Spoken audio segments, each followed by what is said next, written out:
bil jar hatta dhanantu annahu sayuwarrithu. Dalam hadis Imam Bukhari, Nabi mengatakan, Jibril terus-menerus datang kepadaku, memberikan aku wasiat agar berbuat baik kepada tetangga, sampai aku mengira bahwa mungkin ketika aku meninggal, tetangga akan menjadi ahli warisku. Sampai terusnya, sampai Nabi kira bahwa tetangga ketika meninggal akan jadi ahli waris, karena malaikat Jibril Nabi piuh hujah. Urang malam hujah malaikat Jibril, wahai Muhammad, berlaku baiklah pada tetangga, berbuat baiklah kepada mereka setiap hari, sehingga Nabi SAW menyangka mereka akan jadi ahli waris.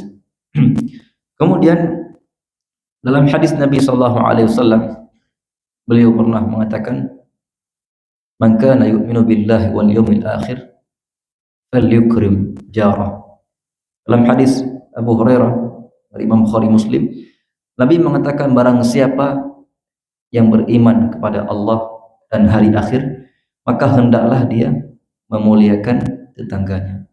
Memuliakan tetangganya, memberikan mereka makanan, memberikan mereka pertolongan, memberikan mereka perhatian, dan terkhusus perhatian terhadap agama. Ini mungkin yang sulit kita lakukan, termasuk saya pribadi.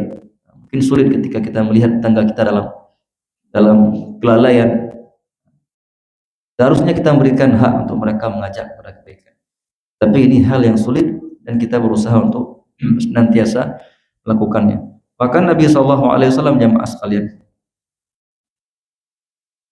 sampai hal yang ringan pun Nabi perintahkan para sahabat. Dalam sebagian hadis, Nabi memberikan wasiat kepada Abu Dzar radhiyallahu anhu. Abu Dzar mengatakan, inna khalili awsani idza tabakhta marqan fa'akthir ma'aha thumma anzur hal baitin min jiranik fa'asibhum minhum bima'ruf. Nabi SAW mengatakan kepada Abu Dzar, wahai Abu Dzar, jika engkau masak suatu masakan, maka perbanyakkanlah kuahnya.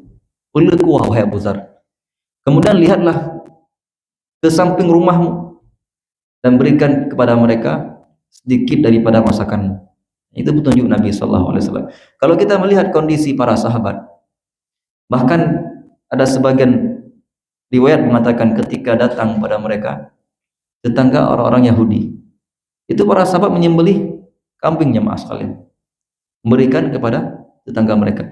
Apalagi yang tadi kita sebutkan, tetangga yang mempunyai 3 hak: muslim, kerabat kita, dan dia punya hak bertetangga, maka harus kita muliakan dengan yang lebih. Dalam sebagian hadis, Nabi mengatakan, ya Abu Dzar, idza tabakhta marqah fa'akthir ma'aha wa ta'ahad jiranak.